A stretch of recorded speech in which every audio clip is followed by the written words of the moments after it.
Your heating bill arrived. You opened it. You are paying to heat your home. But half of that heat is leaving through your walls before you ever feel it. More rises to the ceiling where no one lives. More escapes through the gap under the front door. More disappears up the chimney while the fire is still burning.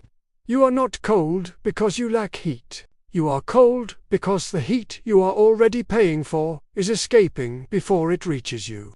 This is the first thing a Soviet engineer understood that modern energy companies prefer you never think about. The problem is not production.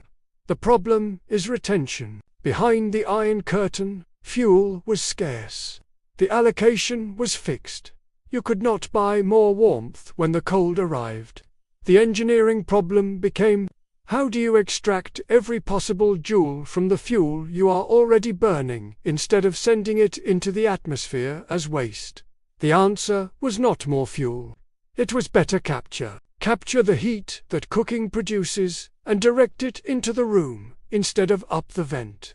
Capture the thermal mass of stone and brick and charge it slowly so it releases heat for hours after the fire dies. Capture your own body heat and concentrate it rather than diluting it through large uninsulated spaces. None of this requires new materials. None requires purchased technology. Stay with me, because number 4 on this list is the most overlooked waste heat source in any home. A continuous thermal output that every household produces every hour of every day, that costs nothing to capture, and that Soviet apartment engineers calculated could replace nearly 15% of a household's heating requirement if collected correctly. It is already running.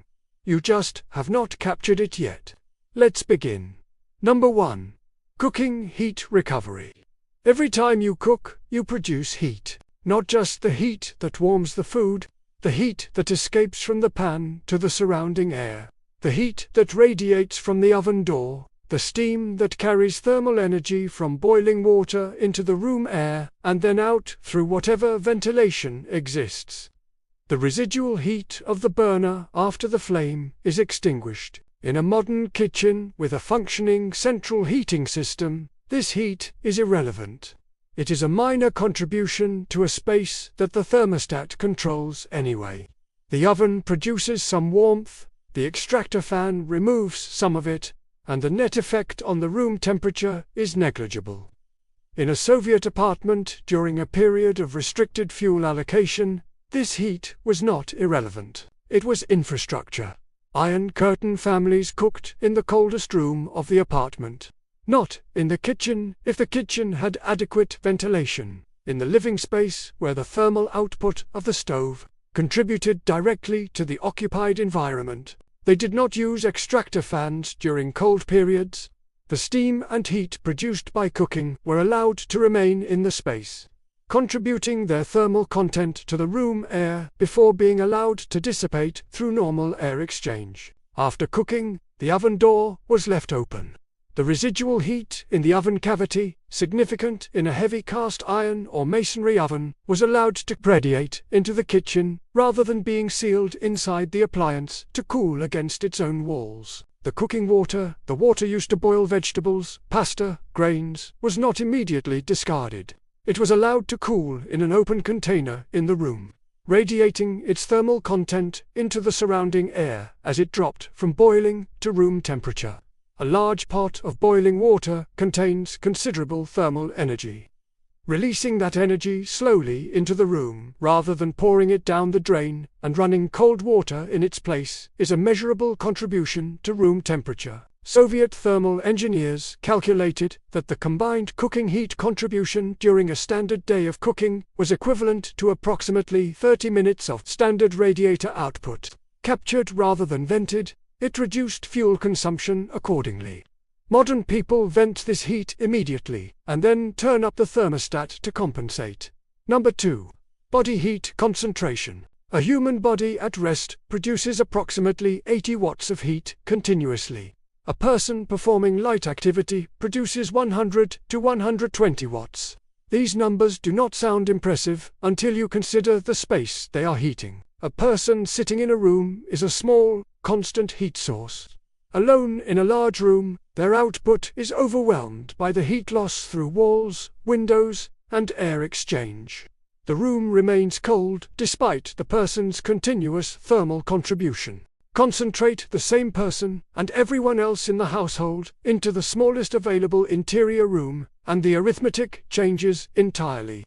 The Soviet apartment protocol for cold periods: identify the smallest interior room, furthest from exterior walls. Move all occupied activity into that room. Bring sleeping arrangements into that room.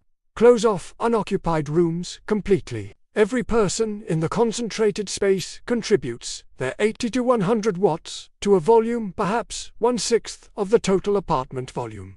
The heat density increases proportionally. The walls of the small room are also interior walls. They border other heated or unheated spaces rather than the exterior, so heat loss is dramatically reduced compared to exterior wall exposure. The principle: you are not heating the apartment, you are heating the cube of air around the people who live in it.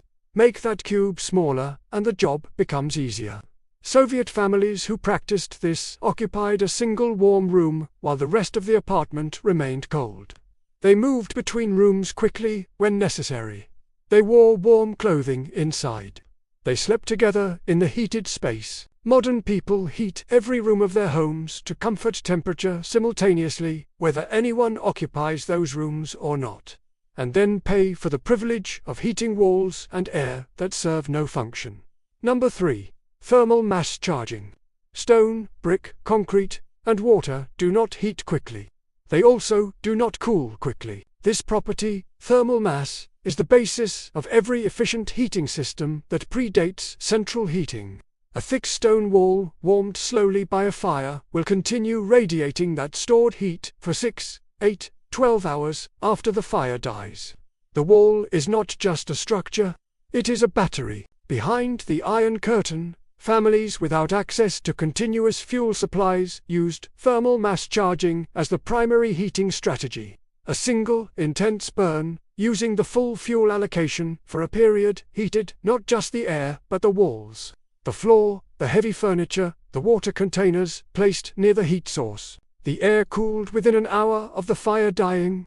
The thermal mass continued releasing stored heat for many hours afterward. The practical application: identify high-mass objects in the space you are heating: stone or tile flooring, brick walls, concrete elements.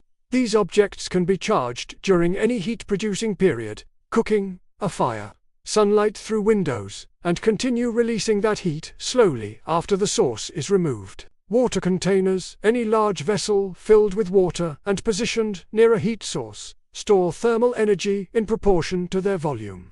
10 liters heated from 15 to 65 degrees stores enough thermal energy for meaningful warming of a small room for several hours. Soviet families placed large pots of water near the stove during cooking. The water absorbed heat while the stove was active. When the stove cooled, the water continued releasing stored heat into the room. The fuel was burned once. The heat was released twice. Stop here. Think about the last time you were cold in your home. Was it because no heat was being produced, or because the heat being produced was escaping faster than it was accumulating? For most modern people, the second: the walls lose heat, the windows lose heat. The extractor fans actively remove heated air and replace it with cold outside air. The Soviet engineer who looked at the same home saw not a heating problem but a retention problem. The solution was not more fuel. It was fewer escape routes. Write in the comments: where is the biggest source of heat loss in your home right now? Number 4. Human metabolism as heating infrastructure.